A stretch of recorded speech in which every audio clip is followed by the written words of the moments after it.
असं आहे की कोकाटे साहेबांच्या वकील माझे वकील मित्रांनी नमूद केलं की हे स्वतः कॅबिनेट मंत्री आहेत, त्यामुळे न्यायालयाने याचा विचार करावा. तर न्यायालयाने स्पष्ट निरीक्षण नोंदवलेलं आहे की कायद्यापुढे सर्व लोक समान आहेत. मग तो सामान्य नागरिक असो, मंत्री असो अथवा कोणत्याही व्यवसायामधला नागरिक असो. तर एक अतिशय चांगला संदेश समाजाला आज दिला गेलेला आहे.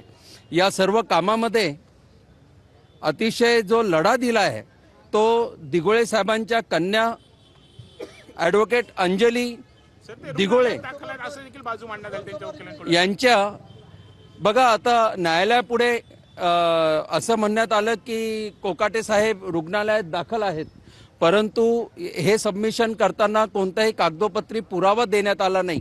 आणि त्याच वेळेस न्यायालयाच्या निर्देशनास पोलीस पब्लिक प्रॉसिक्युटर यांनी लक्षात आणून दिलं की कॅबिनेट मीटिंग झालेली आहे, त्यात कोकाटे साहेब होते, नगरपालिकांच्या रॅलीमध्ये होते आणि आता मंत्रालयात आहेत, मुंबईत आहेत.